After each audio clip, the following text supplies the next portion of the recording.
بسم اللہ الرحمن الرحیم. شیخ العرب والعجم عارف باللہ حضرت اقدس حضرت مولانا شاہ حکیم محمد اختر صاحب رحمۃ اللہ علیہ کے یہ اشعار ہیں، جس کا عنوان ہے کوئی حاجت ہو رکھتا ہوں تیری چوکھٹ پہ سر اپنا. کوئی حاجت ہو رکھتا ہوں تیری چوکھٹ پہ سر اپنا.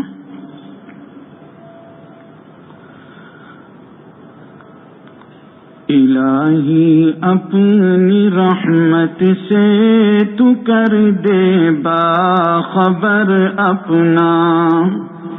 نہ انجم ہے ہمارے اور نہ یہ شمس و قمر اپنا.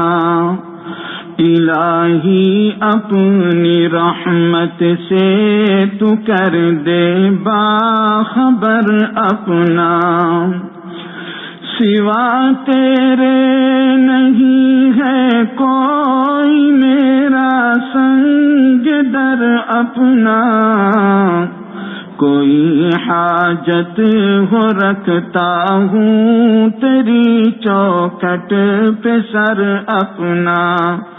کوئی حاجت ہو رکھتا ہوں تیری چوکھٹ پہ سر اپنا. خداوندہ محبت ایسی دے دے اپنی رحمت سے. خداوندہ محبت ایسی دے دے اپنی رحمت سے. کرے اختر فدا تجھ پر یہ دل اپنا جگر اپنا. کرے اختر فدا تجھ پر یہ دل اپنا جگر اپنا. خداوندہ محبت ایسی دے دے اپنی رحمت سے. کرے مظہر فدا تجھ پر یہ دل اپنا جگر اپنا. کرے مظہر فدا تجھ پر یہ دل اپنا جگر اپنا.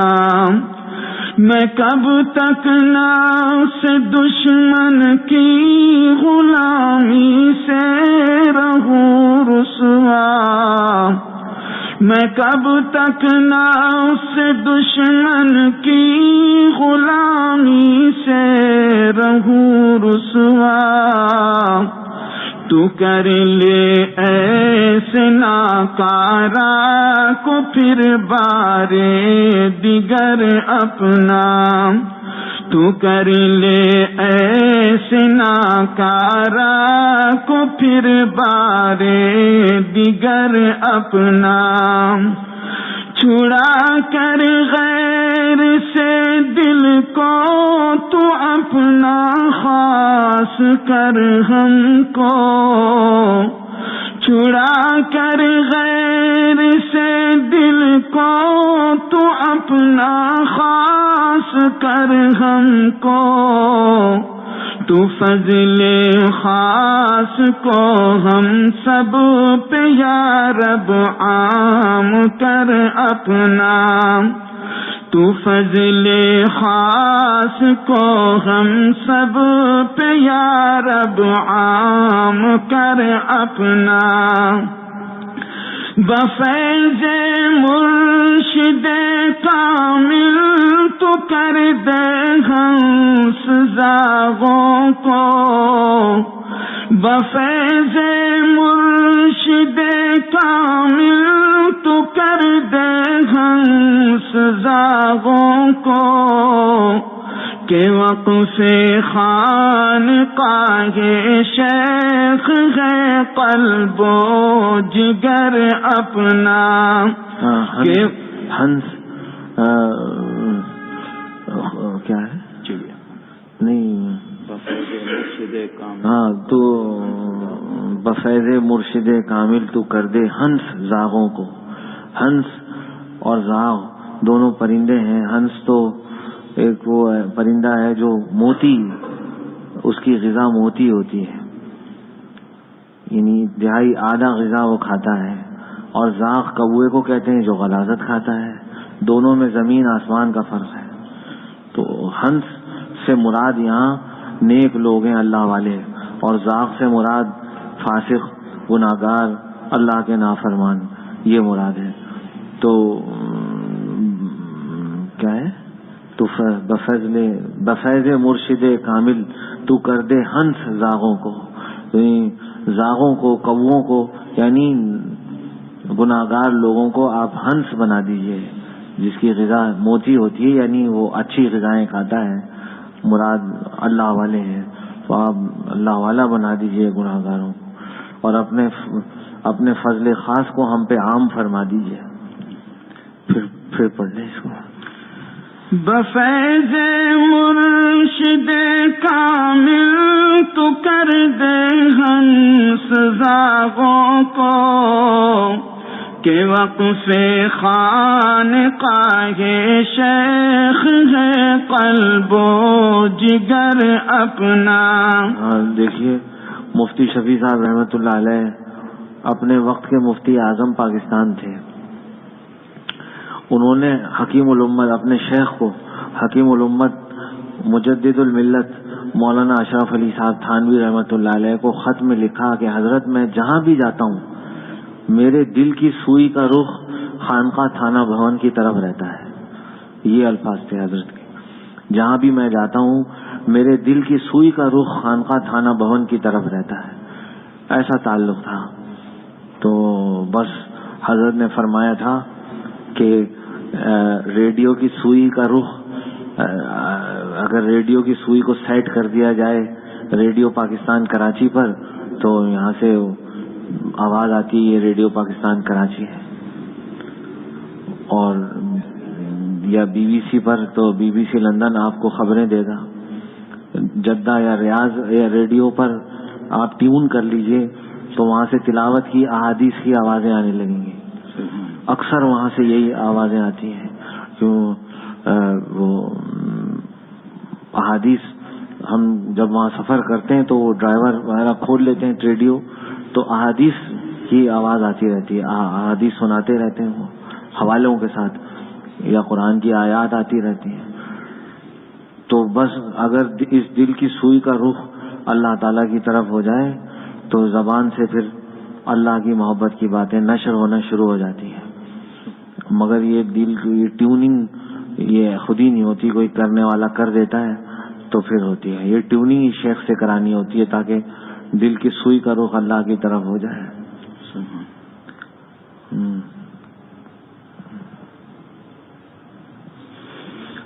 بفیض مرشد کامل تو کر دے ہنس زاغوں کو، کہ وقف خانقاہ شیخ ہے قلب و جگر اپنا۔ ہاں، وہ کشکول میں مفتی شفیع صاحب رحمۃ اللہ علیہ کی کتاب ہے کشکول، اس میں اس کا مطالعہ کر رہا تھا، تو مفتی شفیع صاحب رحمۃ اللہ علیہ کا ایک شعر ہے، اس پر نظر پڑی، اس میں ان کے اشعار بھی ہیں، عربی، فارسی، اردو تینوں زبانوں میں ہیں۔ تو فرماتے ہیں کہ ہر چند شغل درس و فتاوا بدیوبند، لیکن شب بخانقاہ تھانہ خوش ترست۔ ہر چند یعنی اگرچہ کہ مجھے اللہ تعالیٰ نے یہ سعادت دے رکھی ہے کہ میں ام المدارس دیوبند میں، جو ساری مدارس کی ماں ہیں، اہل حق کے جتنے مدارس ہیں ان کی ماں دارالعلوم دیوبند ہے، اس دارالعلوم دیوبند میں مجھے تدریس کی، پڑھانے کی اور فتوے لکھنے کی سعادت حاصل ہے، یہ بہت بڑی سعادت ہے۔ تو ہر چند شغل درس و فتاوا دیوبند، لیکن شب بخانقاہ تھانہ خوش ترست، لیکن ایک رات اپنے شیخ کے پاس تھانہ بھون میں گزارنا مجھے اس درس و فتاوا سے زیادہ محبوب یہ ہے کہ ایک رات میں اپنے شیخ کے پاس گزار لوں۔ اور یہ شعر ہم نے حضرت والا سے بھی سنا، اور حضرت والا سے سنا تو اس کا تو مزہ ہی دو بالا ہو گیا. تو حضرت نے فرمایا کوئی یہ نہ سمجھے کہ مفتی شفیع صاحب رحمۃ اللہ علیہ نے یہاں تخفیف کی ہے تدریس کی اور فتوے لکھنے کی تخفیف کی ہے کہ اگرچہ کہ مجھے دارالعلوم دیوبند میں فتوے لکھنے کی اور تعلیم تدریس کی پڑھانے کی سعادت حاصل ہے لیکن شب بخانقاہ تھانہ خوشترس خانقاہ تھانہ بھون میں ایک رات گزارنا یہ مجھے زیادہ اچھا لگتا ہے. تو فرمایا کہیں اس سے یہ نہ سمجھ لینا کہ یہ تدریس اور فتوے کی کوئی تخفیف ہے، بلکہ نقطہ عجیب فرمایا حضرت نے فرمایا کہ یہ فتوے لکھنے کے لیے اخلاص اور پڑھانے کے لیے دینی کاموں کے لیے اخلاص تو شیخ سے ہی ملے گا، وہ تو شیخ سے ہی حاصل ہوگا. تو اس لیے فرمایا مفتی صاحب نے کہ لیکن شب بخانقاہ تھانہ خوش ترس. اور ایک جگہ فرماتے ہیں اسی کشکول میں ہے کہ مشک ختن میں تھی نہ گلے نسترن میں تھی. یہ بھی مفتی شفیع صاحب رحمۃ اللہ علیہ کے اشعار ہیں. مشک ختن میں تھی نہ گلے نسترن میں تھی، خوشبو جو تیری زلف شکن در شکن میں تھی. حکیم الامت سے خطاب ہے کہ ختن چین کا ایک شہر ہے جہاں پر اللہ تعالیٰ کی قدرت سے ایسے ہرن پائے جاتے ہیں جن کے نافے میں یا ناف میں ان کے مشک ہوتا ہے قدرتی طور پہ. بس اس کو آپ یوں دبا کے نکال لیں تو مشک نکل آئے گا. تو مشک ختن میں تھی نہ گلے، اور گلے نسترن ایک خوشبودار پھول ہے. مشک ختن میں تھی نہ گلے نسترن میں تھی، خوشبو جو تیری زلف شکن در شکن میں تھی. 2 مرتبہ مڑی ہوئی زلف، شکن در شکن، عجیب الفاظ ہے. خوشبو جو تیری زلف شکن در شکن میں تھی، اس سے نکل کے پھر نہ ہوئی ایک دن نصیب، آسودگی روح جو تھانہ بھون میں تھی. وہاں سے نکلنے کے بعد ایک دن بھی وہ آسودگی، وہ روح کو اطمینان اور سکون ایک دن بھی نصیب نہیں ہوا جو تھانہ بھون میں نصیب ہوتا تھا. دیکھیے اپنے وقت کے مفتی اعظم ہیں، کتنے بڑے علمی آدمی ہیں، لیکن شیخ کی محبت کیسی ہے. حضرت فرماتے تھے شیخ کی محبت، ہمارے دادا شیخ فرماتے تھے شیخ کی محبت تمام کامیابیوں کی کنجی ہے. ہم یہ کون فرماتا تھا؟ ہمارے دادا شیخ حضرت مولانا شاہ عبد الغنی پھول پوری رحمۃ اللہ علیہ، وہ فرماتے تھے کہ شیخ کی محبت تمام کامیابیوں کی کنجی ہے. اور حضرت نے فرمایا کہ اللہم انی اسألک حبک وحب من یحبک وحب عمل یبلغنی حبک. یہ جو دعا ہے مسنون دعا ہے، اس میں مناجات مقبول میں بھی ہے. اس کو پڑھتے وقت وحب من یحبک، اے اللہ میں آپ سے آپ کی محبت مانگتا ہوں، اور جو آپ سے محبت رکھتے ہیں ان کی محبت مانگتا ہوں، اور ان اعمال کی محبت مانگتا ہوں جو آپ کی محبت تک مجھے پہنچا دیں. تو حضرت نے فرمایا تھا وحب من یحبک میں شیخ کی محبت کی نیت کر لیا کرو، شیخ کی محبت کی نیت کر لیا کرو. اور حضرت نے فرمایا میں روزانہ اپنے شیخ کے لیے یہ شعر پڑھ کے دعا کرتا ہوں، یا رب تو میرے، حضرت کا ہی شعر ہے، یا رب تو میرے شیخ کے رتبے کو بڑھا دے، سرتاج زمانہ میرے حضرت کو بنا دے. حضرت والا فرماتے تھے میں یہ شعر پڑھتا ہوں، حضرت کا اپنا ہی شعر ہے اور حضرت یہ اس کو پڑھتے تھے. تو اس کو دوبارہ پڑھ لیں. بفیض مرشد کامل تو کر دے ہنس زاغوں کو، کہ وقف خانقاہ شیخ ہے قلب و جگر اپنا، کہ وقف خانقاہ شیخ ہے قلب و جگر اپنا.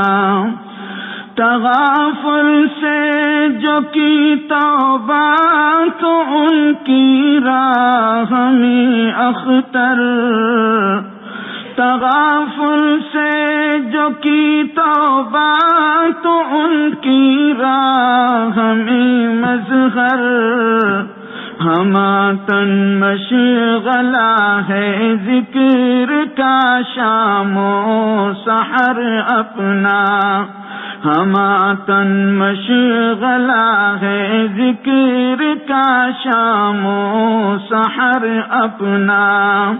تغافل کے معنی غفلت سے، غفلت سے جب توبہ کر لی تو اب ذکر کا مشغلہ ہے. اللہ اکبر. پھر پڑھ لیں یہ مقطع، پھر پڑھ لیں.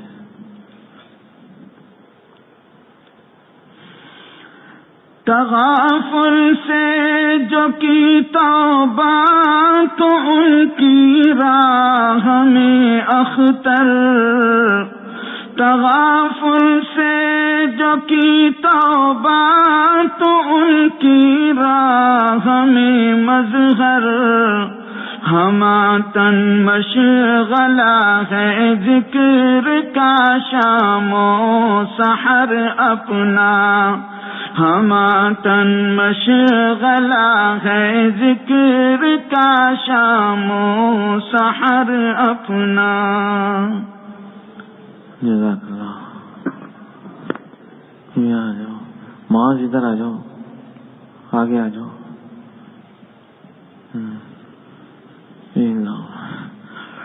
الحمد للہ وکفى وسلام علی عباده الذین اصطفى اما بعد فاعوذ باللہ من الشیطان الرجیم بسم اللہ الرحمن الرحیم.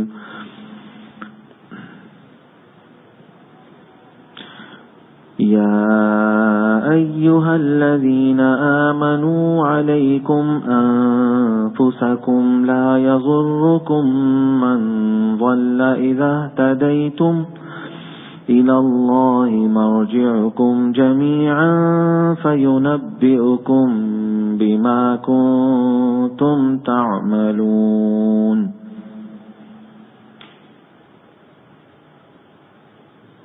وقال النبي صلى الله تعالى عليه وآله وسلم من قال هلك الناس فهو أهلكهم. اللہ سبحانہ و تعالی قرآن کریم میں ارشاد فرماتے ہیں کہ اے ایمان والو، تم اپنی فکر کرو، یعنی تم میں سے ہر ایک کو چاہیے کہ اپنی فکر کرے. علیکم انفسکم لا یضرکم من ضل اذا اہتدیتم. اگر تم یہ کام کر لو گے کہ تم اپنی فکر میں لگے رہو گے کہ کسی طرح میری اصلاح ہو جائے، میں اللہ والا ہو جاؤں، مجھے اللہ تعالیٰ کی نسبت تعلق مع اللہ نصیب ہو جائے، تو لا یضرکم من ضل اذا اہتدیتم. جو گمراہ لوگ ہیں وہ تمہیں نقصان نہیں پہنچا سکتے اگر تم ہدایت یافتہ ہو. الی اللہ مرجعکم، تم سب کو اللہ کی طرف لوٹنا ہے. فینبئکم بما کنتم تعملون، اور بس پھر اللہ تعالیٰ تمہیں خبر دیں گے جو کچھ تم دنیا میں کرتے رہے. آپ نے یہ جملہ اکثر سنا ہوگا کہ بہت زمانہ خراب ہے، زمانہ بہت خراب ہے. حالانکہ یہ جملہ بولنے سے منع کیا گیا ہے. لا تسبوا الدہر فإنہ انا، زمانے کو گالی مت دو، زمانہ تو میں ہی ہوں.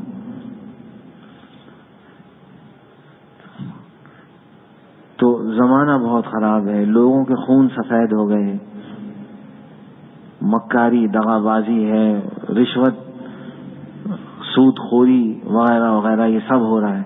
یہ ایسے لوگ یہ جملے بولتے ہیں جو خود مبتلا ہیں، جو خود گناہوں میں مبتلا ہیں اور اپنی اصلاح سے غافل ہیں، اپنی اصلاح سے غافل ہیں. تو وہ دوسروں کے بارے میں یہ کہتے ہیں بہت زمانہ بہت خراب ہے.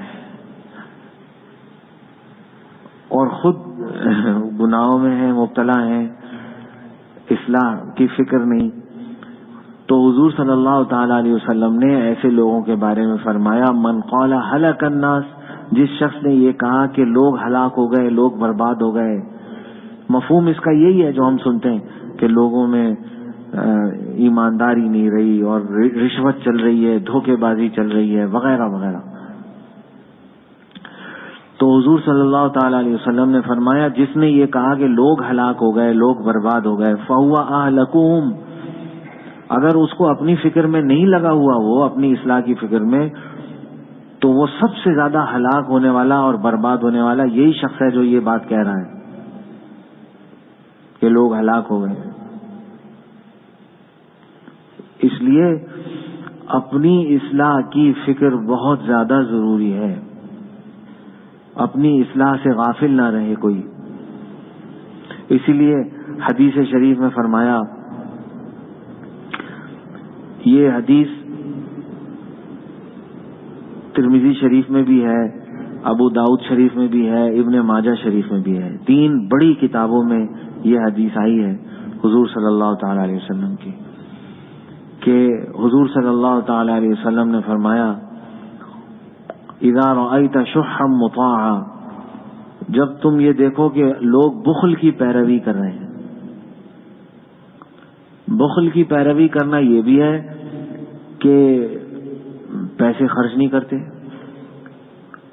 یا یہ کہ جہاں پیسے خرچ کرنے چاہیے وہاں نہیں کرتے، لیکن جہاں نہیں کرنے چاہیے وہاں خوب پیسے خرچ کرتے ہیں. یہ بھی ایک قسم کا بخل ہے، کیونکہ جو جہاں کرنے چاہیے وہاں تو نہیں کیے، وہاں بخل سے کام لیا. اذا رأیت شحا مطاعا، جب تم یہ دیکھو کہ بخل کی پیروی کی جا رہی ہو، وہوا متبعا،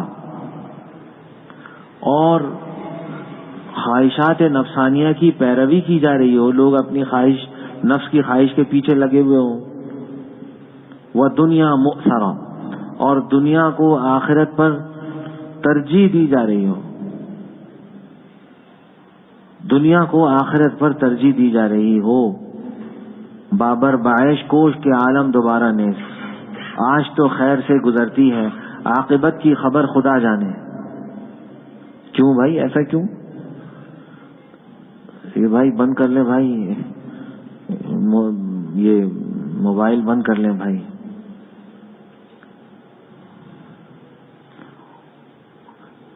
جائے ہے جی نجات کے غم میں، ایسی جنت گئی جہنم میں. میر تقی میر نے عجیب شعر کہا ہے، یہ اللہ معاف فرمائے.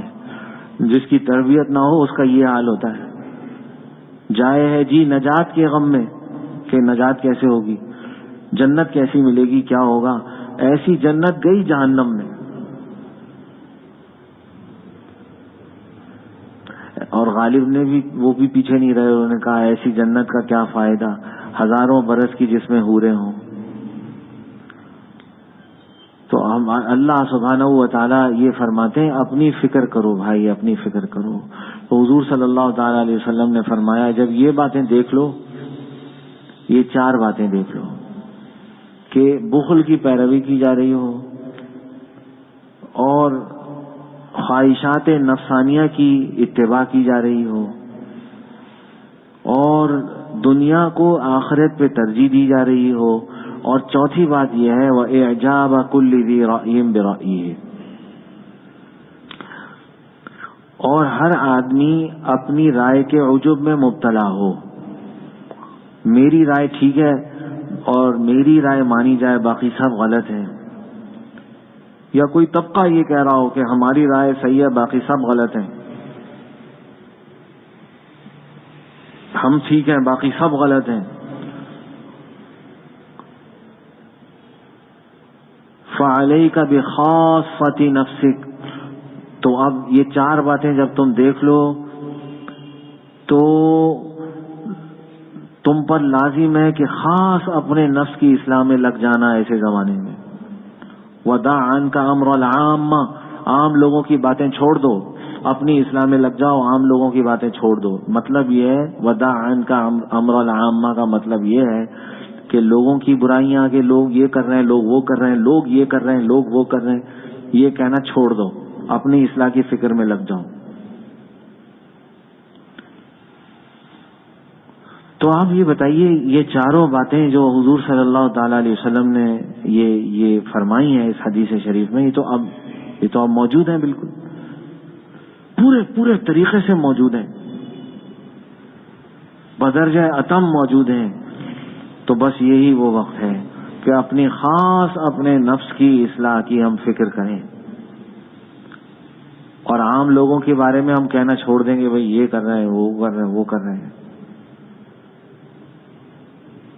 اس سے منع فرمایا گیا.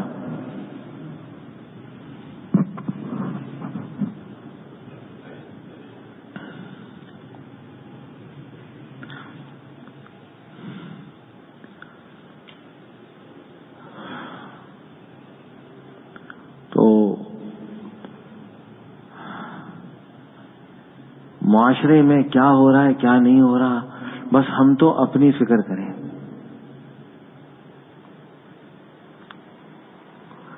لہذا ہمارے بزرگوں نے عجیب راستہ ہمیں دکھایا ہے، اور آج کل تو اگر کوئی یہ باتیں بیان کرے اور یہ سوچے تو بہت عجیب باتیں لگتی ہیں. اس دور کو سامنے رکھتے ہوئے اگر ان باتوں کو سوچا جائے، مثلا میں آپ کو ایک بات بتاتا ہوں. مفتی شفیع صاحب رحمۃ اللہ علیہ، جن کا بھی ذکر آیا، ان کے استاد تھے میاں اصغر حسین رحمۃ اللہ علیہ. ان کو میاں صاحب بھی کہتے تھے. وہ دارالعلوم دیوبند میں استاد بھی تھے. مفتی شفیع صاحب رحمۃ اللہ علیہ سے ان کو بہت خاص محبت تھی. تو دیوبند کے محلے میں ان کا کچا گھر تھا.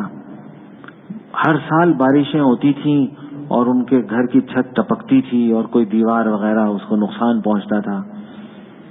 ایک دن مفتی شفیع صاحب رحمۃ اللہ علیہ نے، اور وہ خود اس کی مرمت کر لیتے تھے، تو مفتی شفیع صاحب رحمۃ اللہ علیہ نے ایک دن عرض کیا کہ حضرت آپ پکا گھر بنوا لیجئے. اور استطاعت تھی ان کی، اتنا مال تھا، اتنی وسعت تھی کہ بنوا سکتے تھے. اسی لیے مفتی صاحب نے فرمایا، عرض کیا تھا کہ حضرت آپ پکا گھر بنوا لیجئے، ہر سال آپ کا ایک اچھا خاصا پیسہ اس پہ لگ جاتا ہے اور وہ آپ کی چھت ٹپکنے لگتی ہے، دیواروں کو نقصان پہنچتا ہے بارش سے، تو آپ پکا گھر بنوا لیجئے. فرمایا واہ میاں مولوی شفیع واہ. بہت دیر تک یہ بات فرماتے رہے، واہ بھائی مولوی شفیع واہ، یہ بات تمہاری سمجھ میں آئی، ہم تو بوڑھے ہو گئے، ہماری سمجھ میں یہ بات نہیں آئی. بہت دیر تک وہ یہ بات جب فرماتے رہے تکرار کے ساتھ، تو مفتی شفیع صاحب رحمۃ اللہ علیہ نے فرمایا کہ حضرت اگر مجھ سے کوئی غلطی ہو گئی ہو تو مجھے بتائیے. تو پھر ہاتھ پکڑا اور باہر لے آئے، گھر سے باہر لا کر ان کو کھڑا کیا اور فرمایا دیکھو گھر کے دائیں جانب بائیں جانب آخر تک گلی میں دیکھو کوئی مکان پکا ہے؟ تو کوئی بھی مکان پکا نہیں تھا. فرمایا دیکھو کوئی مکان پکا نہیں ہے، اور میں یہ نہیں چاہتا کہ میں اپنا مکان پکا بنا کے ایک امتیازی شان قائم کروں کہ سب طرف تو مکان کچے ہیں، میرا مکان وہ امتیازی شان کے ساتھ ہو. مجھ سے یہ نہیں ہوتا، میرا دل ایسا نہیں ہے. اور یہ بھی فرمایا کہ اتنا پیسہ میرے پاس نہیں ہے کہ میں محلے کے پورے گھروں کو پکا بنوا لوں، سارے پڑوسیوں کے گھروں کو پکا بنوا لوں، پکا بنوا کے ان کو اپنے خرچے پہ پکا بنوا دوں ان کے گھروں کو، اتنی استطاعت نہیں ہے میرے پاس. اب آپ بتائیں، سچ بتائیں، اگر کوئی آج کے زمانے میں یہ بات سوچے تو عجیب سا نہیں لگے گا کہ یہ کیا باتیں ہیں؟ لیکن ہمارے اکابر ایسے لوگ تھے.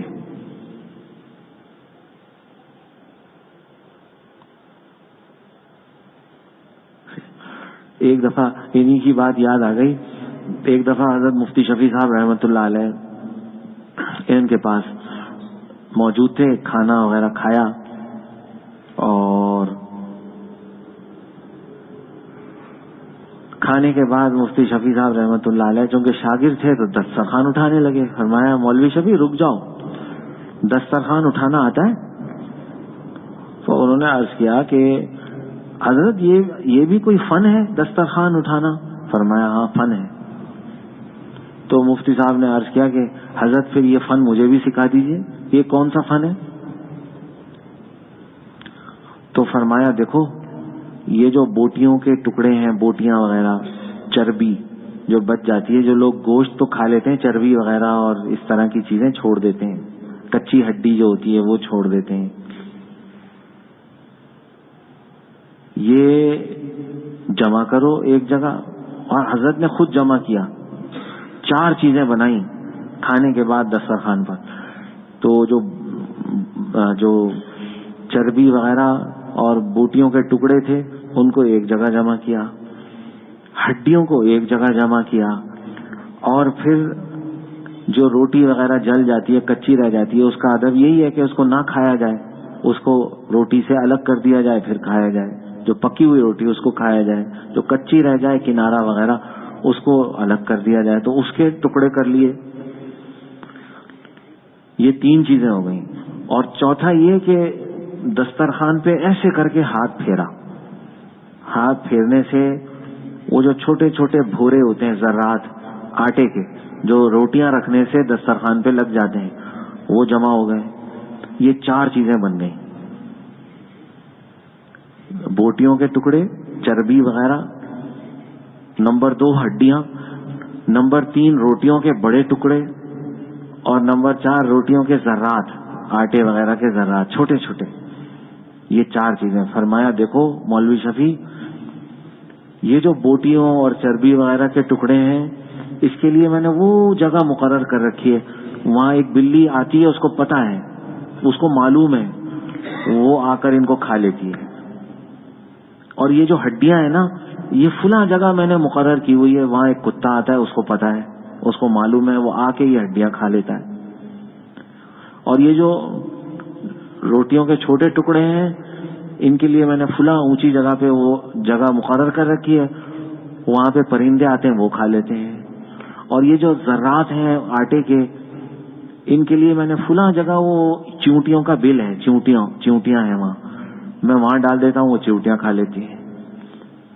مفتی شفیع صاحب رحمت اللہ علیہ حیران رہ گئے کہ یہ بھی ایک فن ہے دسترخوان اٹھانا. ایک ہمارے دسترخوان اٹھتے یوں اٹھایا اور بس. اس وقت معلوم ہوا کہ کوئی چیز بیکار نہیں ہے، اللہ والوں کے دسترخوان سے کوئی چیز بیکار نہیں.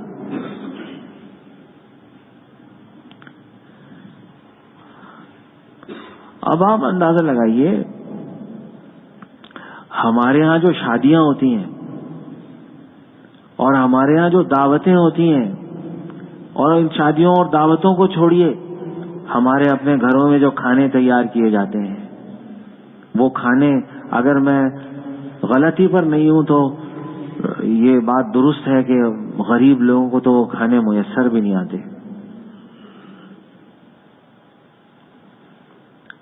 تو وہ کھانے کتنے ضائع ہوتے ہوں گے، کتنا زیادہ ہم کھانوں کو ضائع کرتے ہیں. اور ان اللہ والوں نے جو سکھایا ہے کہ کیسے کھانا چاہیے اور کس طرح دسترخوان کو سمیٹنا چاہیے کہ کوئی چیز بیکار نہیں گئی، تو آپ اس سے اندازہ لگائیے. ہمارے ہاں تو ناک کا مسئلہ بن چکا ہے. وہ ایک تقریب میں کچھ دن پہلے ہم گئے تھے، تو میرے برابر والی کرسی پہ ہمارے ایک دوست تھے، وہ بیٹھے ہوئے تھے. باتوں میں انہوں نے یہ بات کہی کہ بھائی ایسا ہوا ہے کہ ہم وہ شادی تھی ہماری ہمشیرہ کی، تو اس میں ایسا ہوا کہ ہمارے ایک بہنوئی، ہم تو بارات لے کے ساتھ چل، وہ اپنے جو گھر والے ساتھ چلے اس میں ولیمے میں شرکت کے لیے، لڑکے والوں کے ہاں ولیمہ تھا ان کی طرف سے. تو ہم لوگ سب ساتھ نکلے. ہمارے ایک بہنوئی ٹریفک میں پھنس گئے، پیچھے رہ گئے.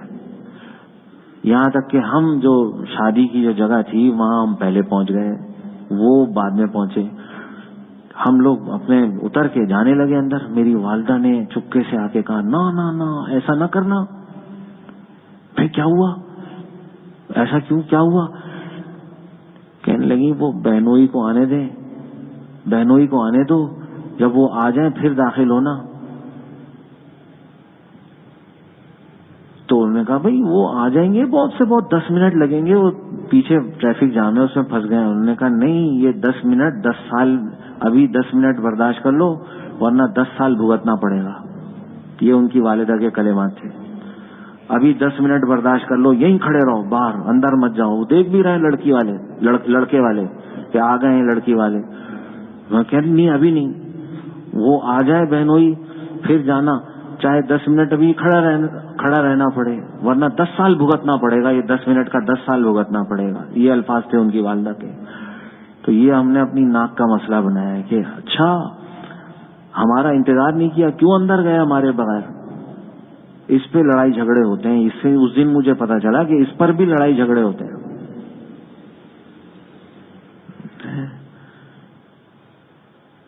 فلاں کو نہیں بلایا, فلاں کو نہیں بلایا, یہ نہیں کیا, ہمارے ساتھ یہ کیا وہ کیا.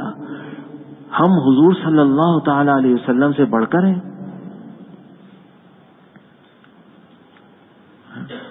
ایک صحابی نے شادی کی, حضور صلی اللہ تعالی علیہ وسلم نے ان کے کپڑوں پر اس خوشبو کا نشان دیکھا جو اس زمانے میں عورتیں لگاتی تھیں. عورتیں وہ خوشبو لگاتی تھیں تو اس کا نشان ان کے کپڑوں پر تھا. حضور نے فرمایا تم نے شادی کر لی؟ انہوں نے کہا جی. فرمایا کہ کنواری سے کی ہے یا حضرت جابر رضی اللہ تعالیٰ عنہ, کنواری سے کی ہے یا سیبہ سے, یعنی جس کی پہلے شادی ہو چکی ہو پھر طلاق ہوئی ہو یا شوہر کا انتقال ہو گیا ہو, ایسی عورت کو سیبہ کہا جاتا ہے. تو انہوں نے کنواری سے کی ہے یا سیبہ سے کی ہے؟ انہوں نے کہا سیبہ سے کی ہے, اس کی پہلے شادی ہو چکی تھی. اب یہ اس عورت کی دوسری شادی ہے مجھ سے. تو حضور صلی اللہ تعالی علیہ وسلم نے فرمایا کہ کنواری سے کر لیتے. فرمایا کہ میرے والد شہید ہو گئے تھے جنگ میں, تو اور میری 6 بہنیں ہیں. میں نے یہ سوچا کہ کوئی ایسی عورت لے کر آؤں جو گھر داری کا تجربہ رکھتی ہو, اس لیے میں نے کنواری عورت سے شادی نہیں کی. اب آپ یہ سمجھے کہ انہوں نے حضور صلی اللہ تعالی علیہ وسلم نے ان کے کپڑوں پر وہ نشان دیکھا جو عورتیں استعمال کرتی تھیں, جو خوشبو. اس سے 2 مطلب واضح ہو گئے. ایک تو یہ کہ مسجد نبوی میں نکاح نہیں ہوا تھا. دوسری بات یہ کہ انہوں نے حضور صلی اللہ تعالی علیہ وسلم کو, 3 باتیں پتہ چلی. حضور صلی اللہ تعالی علیہ وسلم کو انہوں نے بتایا نہیں تھا, بتایا بھی نہیں تھا. اور تیسری بات یہ کہ حضور صلی اللہ تعالی علیہ وسلم کو بلایا بھی نہیں تھا. یہ جو آج ہم نے سمجھ لیا کہ فلاں کو تو آنا ہی آنا ہے, نکاح فلاں سے پڑھوانا ہی پڑھوانا ہے, اور اگر اس نے نکاح نہیں پڑھایا تو پتہ نہیں کوئی کمی رہ گئی, کوئی نکاح میں کچھ کمی رہ جائے گی. صحابہ تھے, کیا انہوں نے مثالیں قائم کی ہیں. اچھا, اس طرف حضور صلی اللہ تعالی علیہ وسلم, نہ انہوں نے مسجد نبوی میں نکاح کیا. معلوم ہوا یہ اگرچہ ترغیب ہے, اجعلوہ فی المساجد, نکاح کو مسجد میں کیا کرو, کر لیا کرو. یہ ترغیبی الفاظ ہیں, کوئی فرض واجب نہیں ہے.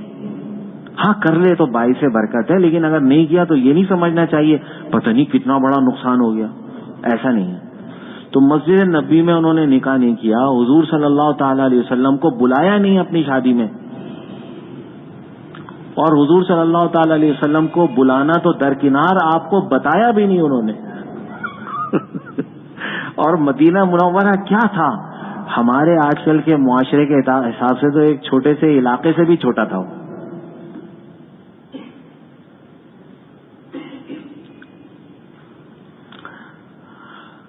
کیا حضور صلی اللہ تعالی علیہ وسلم نے برا منایا کہ تم نے مجھے نہیں بلایا, تم نے مجھ سے نکاح کیوں نہیں پڑھوایا, میری دعائیں ملتی تمہیں, مسجد نبوی میں پڑھواتے. یہ اعتراضات کیے آپ نے, تو ہم کیوں کرتے ہیں کہ تم نے ہمارے بغیر یہ کر لیا, ہمارا انتظار نہیں کیا اور ہال میں داخل ہو گئے, 10 منٹ انتظار نہیں کر سکتے تھے.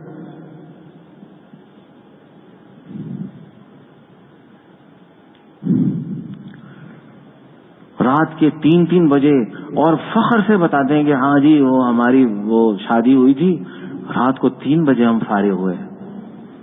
3 بجے فارغ ہوئے تو فجر کی نماز کتنوں نے پڑھی ہوگی؟ فجر کی نماز کتنوں نے پڑھی ہوگی؟ اول تو پڑھتے ہی کتنے ہیں، اور جو پڑھنے والے ہیں وہ بھی اگر 3 بجے تک شریک ہوئے ہوں تو کیا ہوا ہوگا ان کا حال کیا ہوا ہوگا؟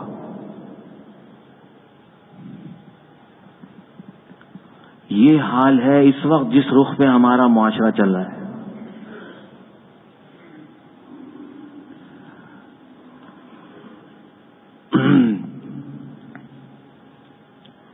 کان النبی صلی اللہ علیہ وسلم یکرہ النوم قبل العشاء والحدیث بعدها.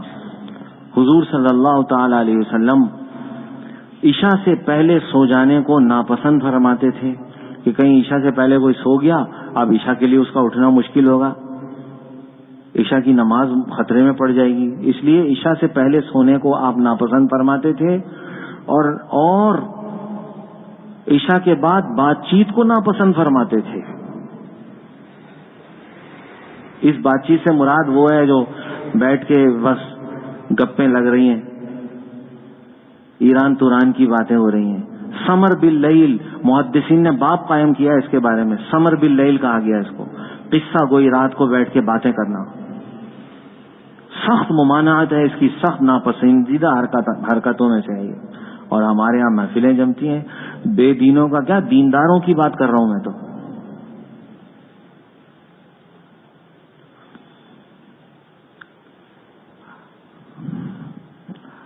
مفتی شفیع صاحب رحمۃ اللہ علیہ اور قاری طیب صاحب رحمۃ اللہ علیہ کی آپس میں دوستی تھی، بہت گہری دوستی تھی. تو ایک مرتبہ ایسا ہوا کہ ان دونوں، اور یہ دونوں حضرات حکیم الامت مولانا اشرف علی صاحب تھانوی رحمۃ اللہ علیہ سے تعلق بھی رکھتے تھے، ان دونوں کے مرید بھی تھے، خلیفہ بھی تھے. ایک رمضان میں یہ دونوں جمع ہو گئے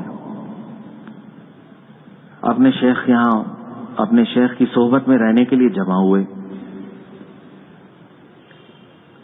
اور چونکہ یہ اپنے اپنے علاقوں سے وہاں پہنچے تھے، ان کو کچھ خاص معلومات نہیں تھی، تو رات کو لیٹ کر دیر تک ان کی گفتگو ہوتی تھی. رات کو ان کی دیر تک گفتگو ہوتی، لیٹے ہوئے نہیں بلکہ بیٹھ کر ہی گفتگو ہوتی تھی.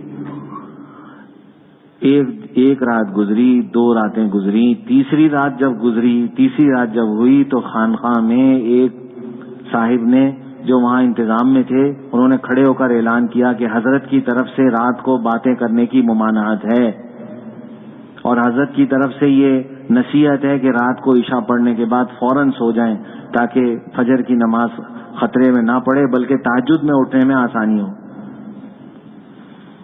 جب ان دونوں حضرات نے یہ بات سنی تو سمجھ گئے کہ یہ اعلان اصل میں ہمیں تو خطاب نہیں کیا جا رہا، لیکن ہو ہمارے ہی لیے رہا ہے یہ اعلان. اس کے بعد سے ان کو عادت بنانی پڑی رات کو سونے کی جلدی. تو میں یہ بات عرض کرنا چاہ رہا ہوں، اس زمانے میں جب نہ ٹی وی تھا، نہ موبائل تھے، نہ انٹرنیٹ تھا، اور نہ یہ ایسی شادیاں ہوتی تھیں، کچھ بھی نہیں تھا. اس وقت حضرت نے یہ تعلیم دی تھی کہ عشاء کے فوراً بعد سو جاؤ. نہ اس وقت یہ ٹی وی، نہ یہ انٹرنیٹ، نہ یہ کیا کہتے ہیں یہ اس طرح کے جھمیلے تھے، کچھ بھی نہیں تھا. اس وقت حضرت نے یہ تعلیم دی تھی کہ عشاء کے فوراً بعد، خانقاہ میں معمول یہی تھا، بس عشاء کے فوراً بعد سو جائیں سب. پھر سب اٹھتے تھے، تہجد میں اٹھ جاتے تھے. تو بھائی اس زمانے میں جب حضرت نے، نام تو ہم حضرت کا ہی لیتے ہیں نا، یہ مسجد کس کے نام پر ہے، یہ مدرسہ کس کے نام پر ہے، خانقاہ کس کے نام پر ہے، نام تو ہم حضرت کا لیتے ہیں، تو کام بھی ویسے ہی ہونے چاہیے. تو حضرت نے تعلیم یہ دی، یہ ملفوظ میں ہے، یہ ملفوظات میرے پاس ہیں، وہ ملفوظات میں نے اس پہ نشان لگایا ہے. تو حضرت نے تعلیم یہ دی تھی کہ بس عشاء کے فوراً بعد سو جائیں. ہاں دین کی بات کرنے کی گنجائش ہے، وہ بھی اتنا کہ فجر کی نماز خطرے میں نہ پڑے. دین کی اتنی بات کر لے آدمی کہ فجر کی نماز خطرے میں نہ پڑے بس. اب ہم کس رخ پہ جا رہے ہیں؟ ہمارا معاشرہ کس رخ پہ جا رہا ہے، یہ بھی سمجھنے کی بات ہے. اس کو ذرا غور کرنا چاہیے.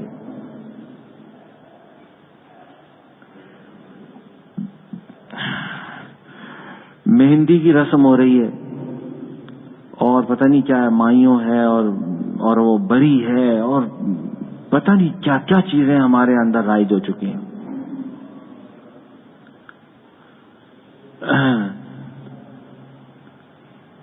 یہ چیزیں پھیل رہی ہیں معاشرے میں اور ہمیں اس کی فکر نہیں ہوتی کہ ہم کس طرف جا رہے ہیں.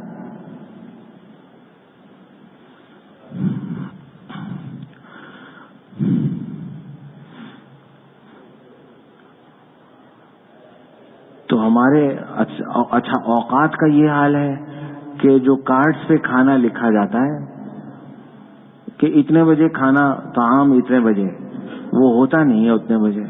تو وہ لکھنا محض ایک نمائشی چیز ہوتی ہے.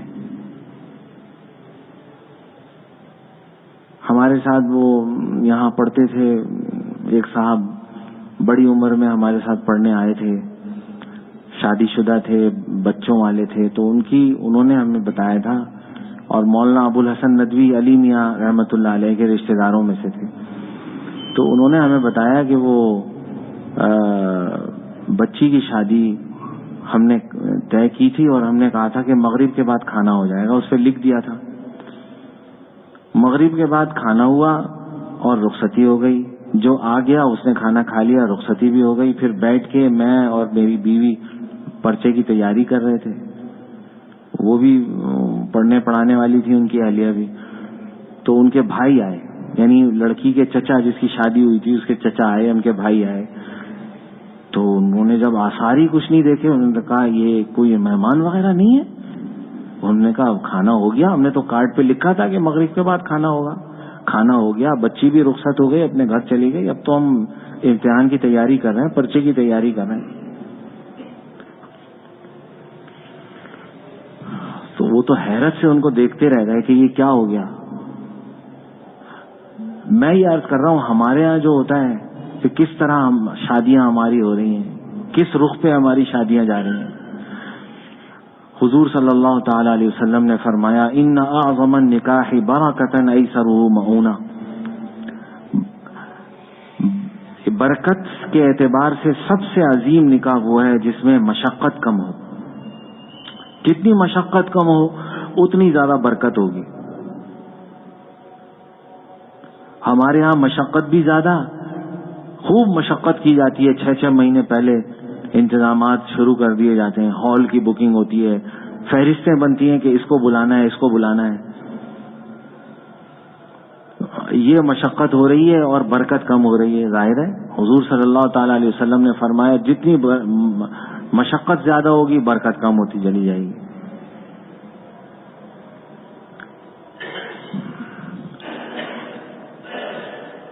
مولانا محمد زکریا رحمہ اللہ نے، مولانا عاقل صاحب دامت برکاتہم ابھی حیات ہیں وہ،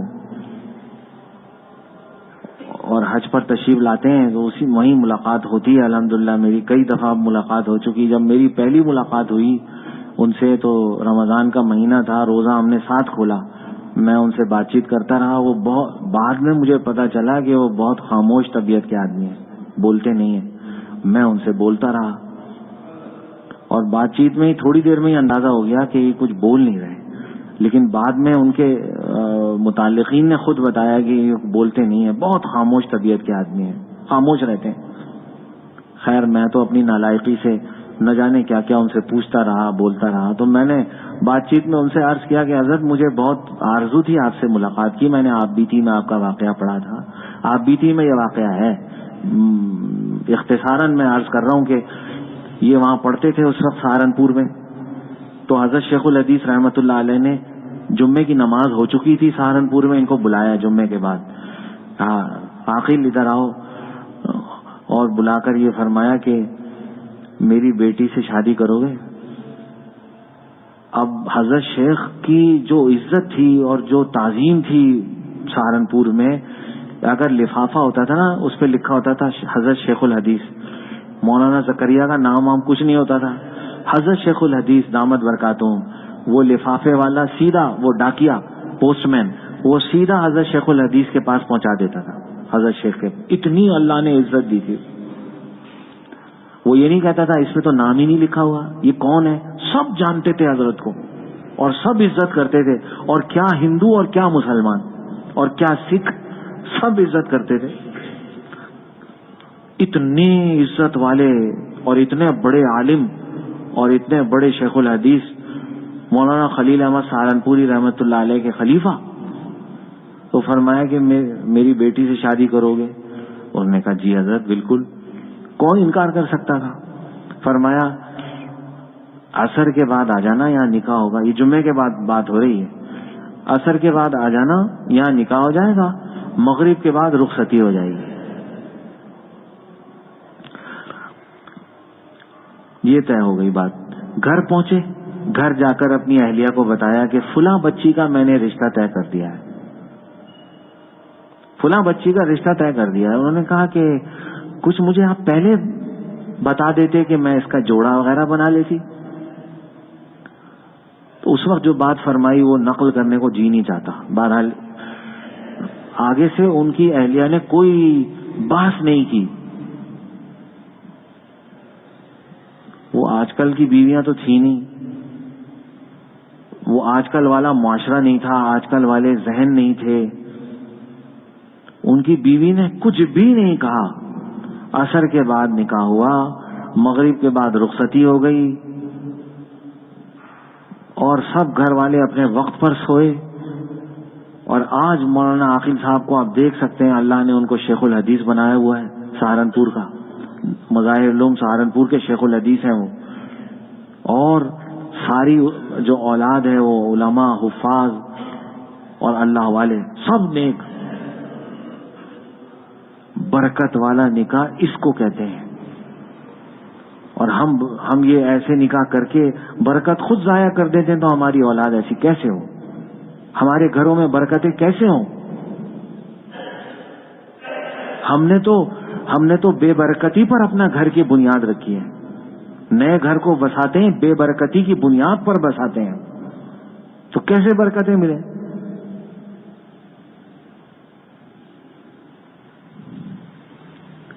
ابھی میں کچھ دن پہلے یہ بات سننے کو ملی، ایک ساس نے اپنی بہو سے کہا کہ تم جہیز کم لے کر آئی ہو، جہیز کم لے کر آئی ہو تم۔ اب یہ بھی کہا جاتا ہے تم جہیز کم لے، اس بات پر طعنے دیے جاتے ہیں۔ اور یہ توقع رکھنا کہ فلاں اتنا جہیز لے کر آئے گی، فلاں اتنا جہیز لے کر آئے گی، ناجائز ہے، شرعاً جائز نہیں ہے، مگر یہ ایسا ہوتا ہے۔ تو یہ ہے ہماری وہ شادیاں، یہ ہمارا وہ معاشرہ ہے۔ الامان الحفیظ، اللہ سبحانہ و تعالی ہم سب کی حفاظت فرمائے۔ باقی باتیں انشاءاللہ بعد میں عرض کر دی جائیں گی۔ میں نے سوچا ہے کہ کچھ ہماری جو معاشرتی برائیاں ہیں جن میں ہم سب اجتماعی طور پر مبتلا ہیں، ان کا کچھ تذکرہ ہو جایا کرے کچھ عرصے تک، جو باری باری کچھ باتوں کا جو اللہ تعالیٰ یاد دلا دیں، تو یہ سوچا ہے۔ اللہ تعالیٰ بس قبول فرمائے اور عمل کی توفیق نصیب فرمائے۔ وآخر دعوانا ان الحمد للہ۔